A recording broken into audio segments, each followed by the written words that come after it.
Hi students, welcome to new class. ഇന്നത്തെ ക്ലാസ്സിൽ നമ്മൾ ബിഗ് 5 പേഴ്സണാലിറ്റി ട്രേറ്റ്സ് ഏതൊക്കെയാണെന്നുള്ളതാണ് നോക്കുന്നത്. പേഴ്സണാലിറ്റി ട്രേറ്റ് എന്ന് പറഞ്ഞാൽ ഓരോരുത്തരുടെ സ്വഭാവ സവിശേഷതകൾ. അതിൽ പ്രധാനപ്പെട്ട 5 പേഴ്സണാലിറ്റി ട്രേറ്റുകളെ കുറിച്ചാണ് ഇതിൽ പറയുന്നത്. അതിൽ ഫസ്റ്റ് പോയിന്റ് എന്ന് പറയുന്നത് അഗ്രിയബിൾനെസ് എന്ന് പറഞ്ഞാൽ അഗ്രി ചെയ്യുക, നമ്മൾ പറയുന്ന കാര്യങ്ങളോട് സമ്മതം അറിയിക്കുക അല്ലെങ്കിൽ അതിനോട് യോജിച്ച് പ്രവർത്തിക്കുക. It refers to a person's ability to get along with others. മറ്റുള്ളവരുമായി സഹകരിച്ച് അവരുടെ പറയുന്ന കാര്യങ്ങളെ നമ്മളൊരു സമ്മതം കൊടുത്തുകൊണ്ട് മുന്നോട്ട് പോകുന്ന രീതിയാണ് അഗ്രിയബിൾനെസ് എന്ന് പറയുന്നത്.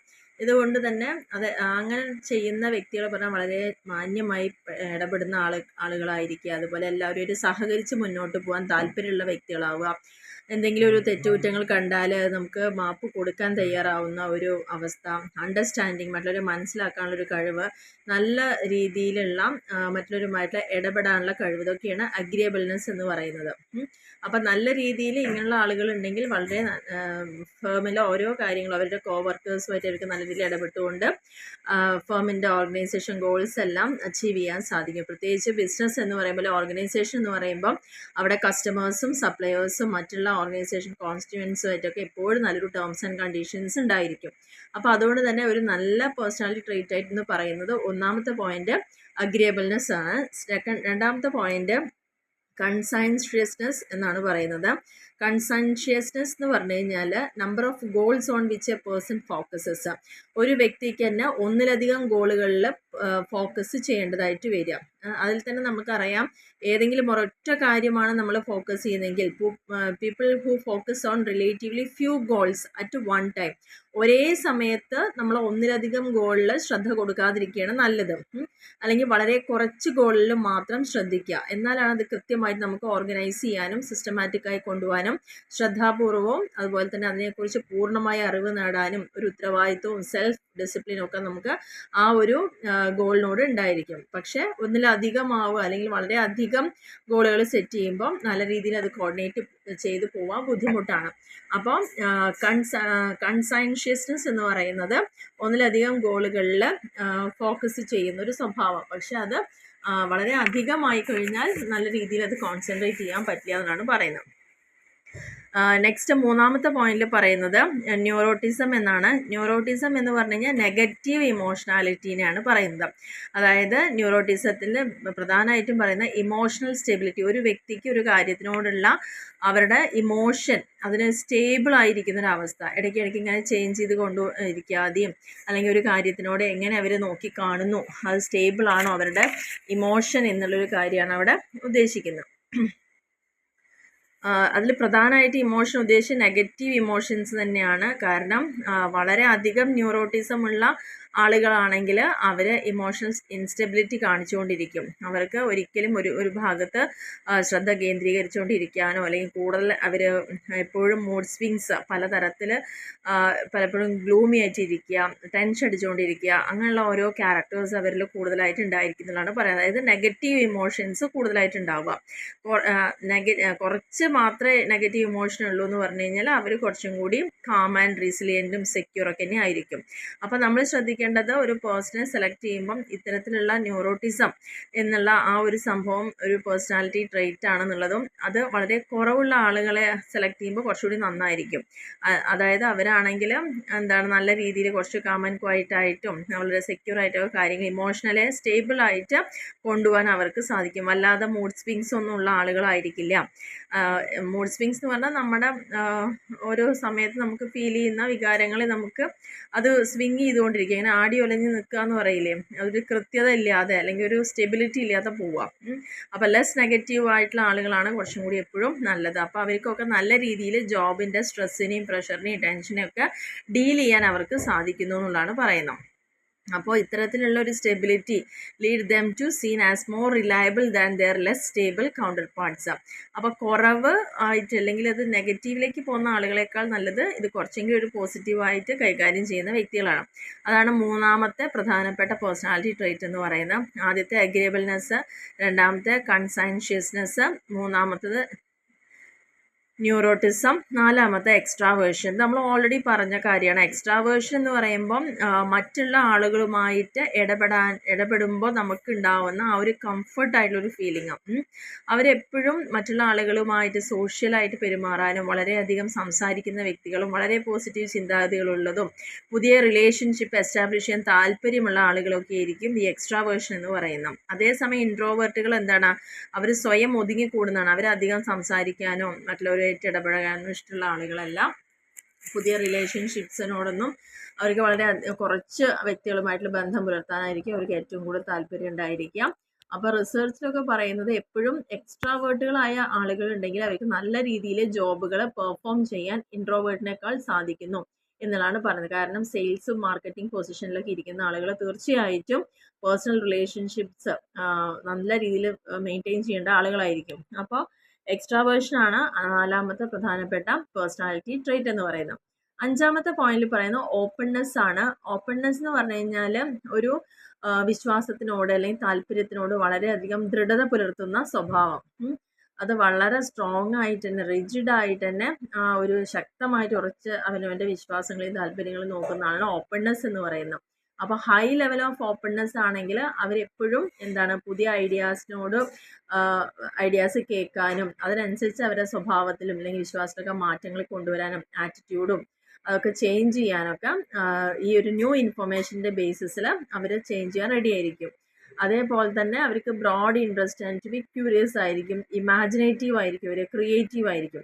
അതേസമയം ലോ ലെവൽ ഓപ്പൺനെസ് ഉള്ള ആളുകളാണെങ്കിൽ അവർ അധികം ഒന്നും മറ്റുള്ളവരിൽ നിന്ന് ഉൾക്കൊള്ളാൻ ശ്രമിക്കില്ല. പുതിയ ഐഡിയാസ് ഒന്നും കൊണ്ടുവരാനോ അല്ലെങ്കിൽ പുതിയ ഇൻഫർമേഷൻ അനുസരിച്ച് അവരുടെ സ്വഭാവങ്ങളോ ചിന്താഗതികളോ ഒന്നും മാറ്റാനൊന്നും താല്പര്യമില്ലാത്ത വ്യക്തികളായിരിക്കും ലെസ് ഓപ്പൺനെസ് ആയിട്ടുള്ള ആളുകൾ. അപ്പോൾ പ്രധാനമായിട്ടും 5 തരത്തിലുള്ള പേഴ്സണാലിറ്റി ട്രേറ്റുകൾ നമ്മൾ നോക്കുകയാണെങ്കിൽ വളരെ നല്ലതായിരിക്കും എന്നാണ് പറയുന്നത്. അപ്പോൾ 5 പോയിന്റുകൾ നമ്മളിവിടെ എക്സ്പ്ലെയിൻ ചെയ്തിട്ടുണ്ട്. ഇനി ഒരു 2-3 പോയിന്റ് കൂടി പറയുന്ന മയേഴ്സ് ബ്രിഗ്സ് ഫ്രെയിംവർക്ക് എന്നാണ് പറയുന്നത്. അപ്പോൾ നേരത്തെ പറഞ്ഞത് കൂടാതെ വേറൊരു ഫ്രെയിംവർക്ക് കൂടി മയേഴ്സ് ബ്രിഗ്സ് കൊണ്ടുവന്നിട്ടുണ്ട്. ഒരു 4 ജനറൽ ഡയമെൻഷനിലാണ് പറയുന്നത്. ഒന്ന് എക്സ്ട്രാവേർഷൻ ആൻഡ് ഇൻട്രോവേർഷൻ. അത് നമ്മൾ ഓൾറെഡി പറഞ്ഞ കാര്യമാണ്. Sensing versus intuition. സെൻസിങ് എന്ന് പറഞ്ഞാൽ നമ്മളെല്ലാം കേട്ടും കണ്ടും അറിഞ്ഞ്, അതായത് നമ്മൾ പഞ്ചേന്ദ്രിയങ്ങൾ ഉപയോഗിച്ചുകൊണ്ട് നമ്മുടെ ബ്രെയിനിലേക്ക് ഇൻഫർമേഷൻ കളക്ട് ചെയ്തുകൊണ്ട് പല കാര്യങ്ങളും ചെയ്യുന്നത്, സെൻസ് ചെയ്തുകൊണ്ട്. ഇൻറ്റ്യൂഷൻ എന്ന് പറഞ്ഞാൽ നമുക്ക് സെൻസ് ചെയ്യൊന്നുമില്ല, നമ്മുടെ ഉള്ളിൽ തോന്നുന്ന കുറേ കാര്യങ്ങളാണ് ഇൻറ്റ്യൂഷൻ എന്ന് പറയുന്നത്. അപ്പോൾ അങ്ങനെയുള്ളൊരു പേഴ്സണാലിറ്റിയുള്ള ആളുകളുണ്ട്. കൂടുതലായിട്ട് മറ്റുള്ളവരെ ഇടപെടാൻ താല്പര്യമുള്ളവരും ഇല്ലാത്തവരും ഉണ്ട്.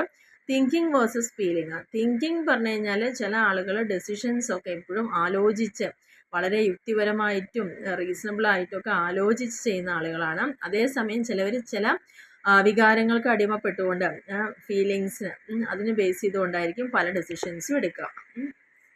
സെൻറ്റിമെൻറ്റ്സ് തോന്നാം, വിഷമം തോന്നാം, കരയുമ്പോൾ ഒരുമാതിരി നമുക്ക് ഒരു മറ്റുള്ളവരോടൊരു സിമ്പതി തോന്നാം. അപ്പോൾ അങ്ങനെ ഒരു ഫീലിങ്ങിൻ്റെ മുകളിൽ ഡിസിഷൻസ് എടുക്കേണ്ടി വരുന്ന പല സമയങ്ങളുണ്ട്. നാലാമത്തെ ഒരു കാറ്റഗറി എന്ന് പറയുന്നത് ജഡ്ജിങ് വേഴ്സസ് പെർസീവിങ് ആണ്.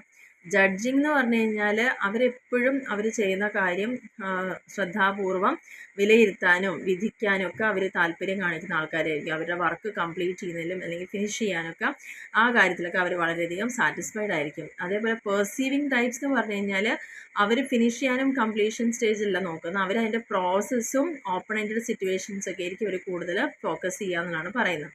അപ്പോൾ ഇതാണ് 4 തരത്തിലുള്ള മയേഴ്സ് ബ്രിഗ്സിൻ്റെ ഇൻഡിക്കേറ്റേഴ്സ് എന്ന് പറഞ്ഞ 4 തരത്തിലുള്ള സ്വഭാവങ്ങൾ. ഈ നെക്സ്റ്റ് പറയുന്നത് പേഴ്സണാലിറ്റി തിയറികൾ പ്രധാനപ്പെട്ടതായിട്ട് ചോദിക്കാറുള്ളതാണ് എപ്പോഴും. അതിൽ നമുക്ക് പഠിക്കാനുള്ള തിയറി എന്ന് പറയുന്നത് trait theory, fluid theory, Adler Jung theories, social learning theories and holistic theories. ഇത്രയും പേഴ്സണാലിറ്റി തിയറീസ് ആണ് നമുക്ക് പഠിക്കാനുള്ളത്. അതിൽ ഫസ്റ്റ് പോയിന്റ് എന്ന് പറയുന്നത് ട്രേറ്റ് തിയറിയാണ്. ട്രേറ്റ് എന്ന് പറഞ്ഞാൽ നമുക്കറിയാലോ, സ്വഭാവ സവിശേഷതകൾ അല്ലെങ്കിൽ ക്യാരക്ടറിസ്റ്റിക്സ്. അത് പ്രധാനമായിട്ടും പേഴ്സണാലിറ്റി റിസർച്ചിനെ ബേസ് ചെയ്തുകൊണ്ടാണ് ഈ ഒരു തിയറി ഫോം ചെയ്തിരിക്കുന്നത്. ഈ ഒരു റിസർച്ചിൽ എന്താണ് അറ്റംപ്റ്റ് ചെയ്യുന്നത്, ഒരു കൂട്ടം പേഴ്സണാലിറ്റി വേരിയബിൾസും വേരിയസ് ബിഹേവിയേഴ്സും തമ്മിലുള്ള റിലേഷൻഷിപ്പിനെയാണ് സ്റ്റഡി ചെയ്യുന്നത്. പല തരത്തിലുള്ള സ്വഭാവങ്ങളും അല്ലെങ്കിൽ ആ സ്വഭാവം ഉണ്ടാവാനുള്ള റീസൺ, വേരിയബിൾസ്, കാരണങ്ങൾ, അവ തമ്മിലുള്ള റിലേഷൻഷിപ്പിനെ കുറിച്ചാണ് ഇത് പഠിക്കുന്നത്. പ്രധാനമായിട്ടും ഈ ഒരു അപ്രോച്ച് ക്വാണ്ടിറ്റേറ്റീവായിട്ട് നമുക്ക് ചെയ്യാൻ പറ്റുന്നതാണ് ഇതിൻ്റെ പ്രത്യേകത. ഈ ഒരു തിയറി പ്രകാരം ഓരോ വ്യക്തിയുടെയും പേഴ്സണാലിറ്റി, വ്യക്തിത്വം എന്ന് പറയുന്നത് കമ്പോസ് ചെയ്യപ്പെട്ടിരിക്കുന്നത് definite and predispositional attributes called traits, പലതരം സ്വഭാവങ്ങളുടെ ആകെത്തുക.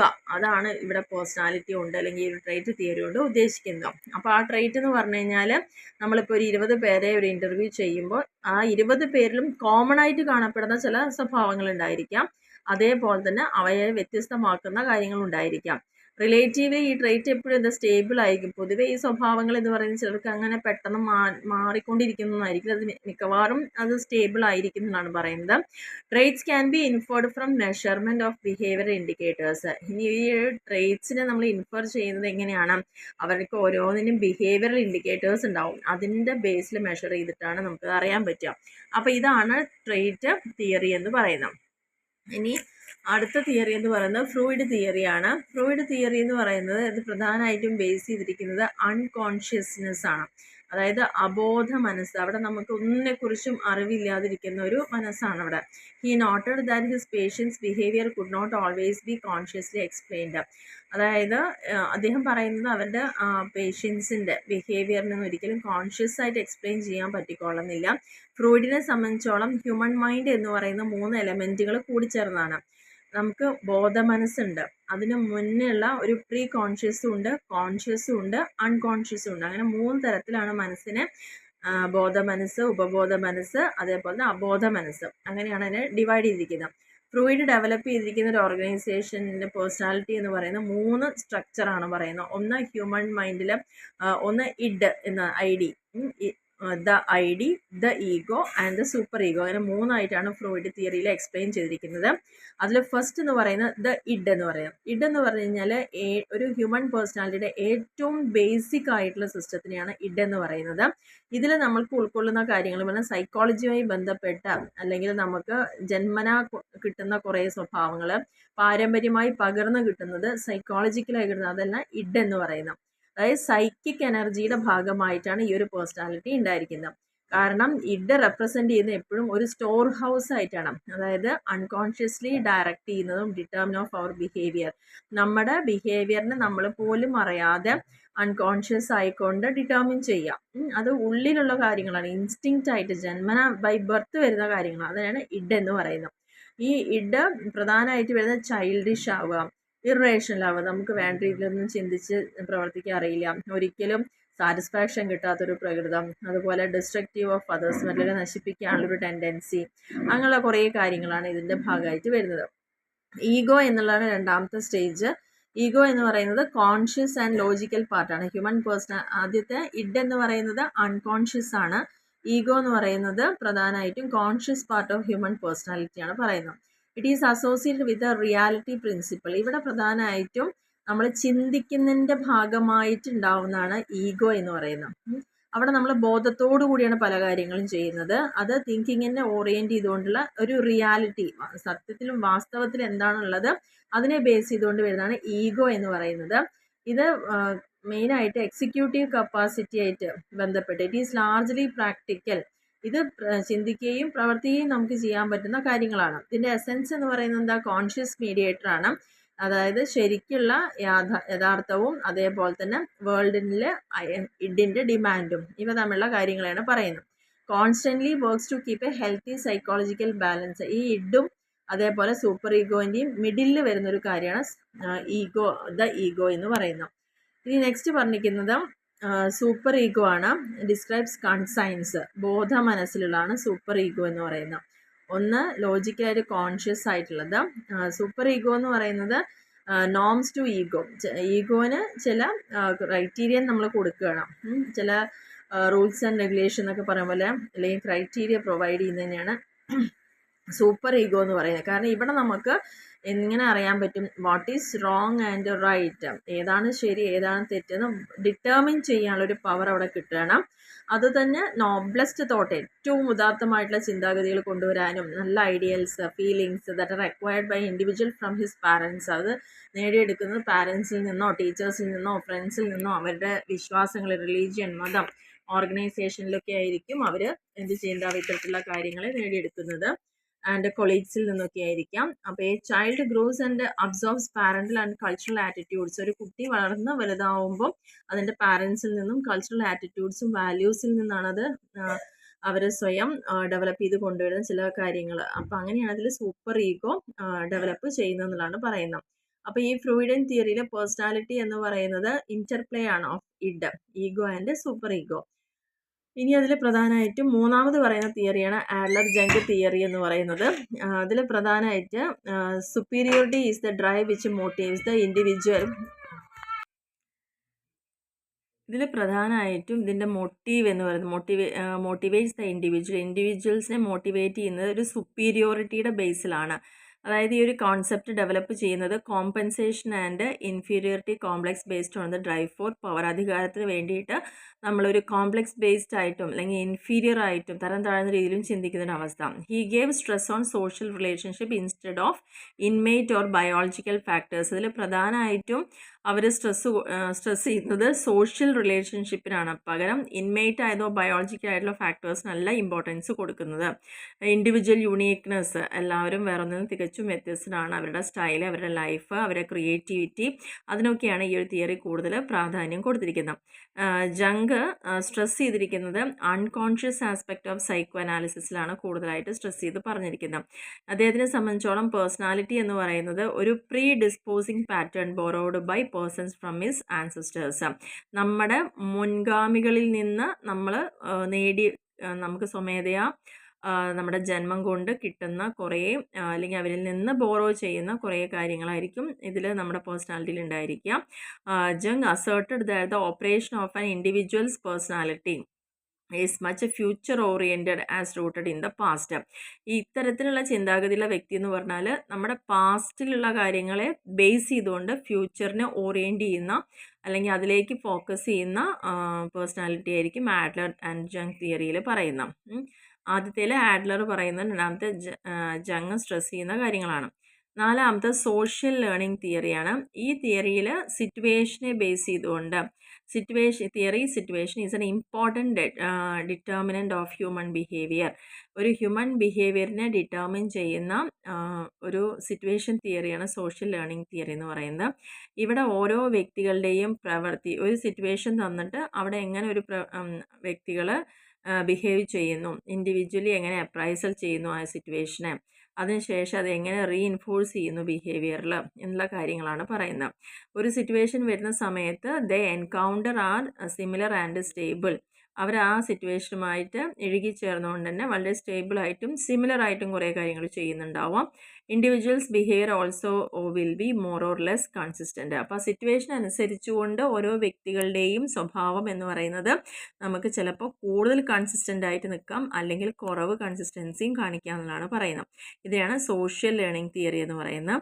നെക്സ്റ്റ് ഹോളിസ്റ്റിക് തിയറീസ് ആണ്. അതായത് Kolasa has grouped several theorist under one group, namely holistic theory. കുറേ തിയറീസ് ഉണ്ട്, അതിനെല്ലാം കൂടി കൂട്ടിച്ചേർത്തിട്ട് ഒരൊറ്റ തിയറിയുടെ അണ്ടറിലാക്കിയാണ് ഹോളിസ്റ്റിക് തിയറീസ് എന്ന് പറയുന്നത്. ഇതിൽ വരുന്നത് ഹോളിസ്റ്റിക് ഉണ്ട്, ഓർഗാനിസ്മിക് ഉണ്ട്, ഫീൽഡ് തിയറിസ്റ്റും ഉണ്ട്. ദേ സ്ട്രെസ് ഓൺ ദ ടോട്ടാലിറ്റി. ഇവർ കൂടുതലായിട്ട് ഫോക്കസ് ചെയ്യുന്നത് ഒരു വ്യക്തിയുടെ ആകെ തുക അല്ലെങ്കിൽ മൊത്തത്തിലുള്ള കാര്യങ്ങൾ ആൻഡ് ഇൻ്റർ റിലേറ്റഡ്നെസ്, അവർക്ക് എങ്ങനെ മറ്റൊരു ഹ്യൂമൻ ബിഹേവിയറുമായിട്ട് കണക്ട് ചെയ്തിട്ട് പറയാൻ പറ്റുന്ന കാര്യങ്ങളാണ്. അപ്പോൾ അതിന് വേണ്ടിയിട്ട് മെയിൻ കോൺട്രിബ്യൂഷൻ കൊടുത്തിരിക്കുന്നതാണ് മാസ്ലോവിൻ്റെ നീഡ് ഹൈറാർക്കി തിയറി, ഹേഴ്സ്ബർഗിൻ്റെ X and Y theory, Lewin and ഫെസ്റ്റിംഗറുടെ തിയറീസൊക്കെ ഇതിനെ ബേസ് ചെയ്തുകൊണ്ട് വരുന്നതാണ്. മാസ്ലോ മെയിനായിട്ട് ഫോക്കസ് ചെയ്തിരിക്കുന്നത് നീഡ്സ് ആണ്, from positive and optimistic dimension of the individual total functioning. ഓരോ ഇൻഡിവിജ്വൽസിൻ്റെയും മൊത്തത്തിലുള്ള ഫങ്ഷനിങ്ങിൽ പോസിറ്റീവായിട്ടും ഓപ്റ്റിമിസ്റ്റിക് ആയിട്ടും വരുന്ന നീഡ്സ്, അതുമായി ബന്ധപ്പെട്ട് വരുന്ന കൺസെപ്റ്റാണ് മാസ്ലോവിൻ്റെ തിയറി എന്ന് പറയുന്നത്. അവിടെ ഹൈറാർക്കി ഉണ്ട് നീഡുകൾക്ക് എന്നുള്ളതാണ്. അദ്ദേഹം ഹ്യൂമൻ ബിഹേവിയറിനെ ഒരു ഹൈറാർക്കിയിലൂടെയാണ് അവിടെ എക്സ്പ്ലെയിൻ ചെയ്തിരിക്കുന്നത് എന്നുള്ളതാണ് പറയുന്നത്. റോജേഴ്സ് തിയറിയിലോ സെൽഫ് തിയറി ഓഫ് പേഴ്സണാലിറ്റിയാണ് പറയുന്നത്. പേഴ്സണാലിറ്റീനെ തന്നെ സ്വയം സെൽഫായിട്ട് തിയറി ഉണ്ടാക്കിയ. He visualises personality in terms of the organism. അതായത് അദ്ദേഹം വിഷ്വലൈസ് ചെയ്തിരിക്കുന്ന പേഴ്സണാലിറ്റി ഏതിൻ്റെ ബേസിലാണ്, ഒരു ഹോൾ ഇൻഡിവിജ്വൽ ഫങ്ഷനിങ്ങിൻ്റെ ബേസിലാണ് അവരുടെ എക്സ്പീരിയൻസ്, ഒരു എൻറ്റയർ എക്സ്പീരിയൻസും അതുപോലെ മൊത്തത്തിലൊരു വ്യക്തിത്വത്തിനെ കുറിച്ചൊക്കെയാണ് റോജേഴ്സിൻ്റെ തിയറി വന്നിരിക്കുന്നത്. ഫെസ്റ്റിംഗർ ഹാസ് പോസ്റ്റുലേറ്റഡ് കോഗ്നിറ്റീവ് ഡിസണൻസിൻ്റെ അതിനെ ബേസ് ചെയ്തുകൊണ്ടാണ് ഓരോ വ്യക്തികളുടെയും മോട്ടിവേറ്റിംഗ് കണ്ടീഷൻ, ബോധപൂർവം കോഗ്നിറ്റീവായിട്ട് ഡിസോണൻസ് എങ്ങനെയാണ് അതിനെ ബേസ് ചെയ്തിട്ടാണ് ഫെസ്റ്റിംഗർ തിയറി ഡെവലപ്പ് ചെയ്തത്. അപ്പോൾ ഇന്നത്തെ ക്ലാസ്സിൽ നമ്മൾ ബിഗ് 5 പേഴ്സണാലിറ്റി ട്രേറ്റ്സുകൾ നോക്കി 5 അതിനുശേഷം നമ്മൾ ഫോക്കസ് ചെയ്തിരിക്കുന്ന പ്രധാനമായിട്ടും പേഴ്സണാലിറ്റി തിയറീസ് ആണ്. ട്രേറ്റ് തിയറി, അതേപോലെ ഫ്രൂയിഡ് തിയറി, അതിൽ തന്നെ 3 id, ego, super ego. The id, the ego, the super ego, Adler and Jung theory നോക്കി, social learning theory and holistic theories. ഇത്രയാണ് പേഴ്സണാലിറ്റി തിയറി വന്നിരിക്കുന്നത്. അപ്പോൾ ഈ 2 ടോപ്പിക്കും എല്ലാവർക്കും ക്ലിയർ ആയെന്ന് വിചാരിക്കുന്നു. Okay, thank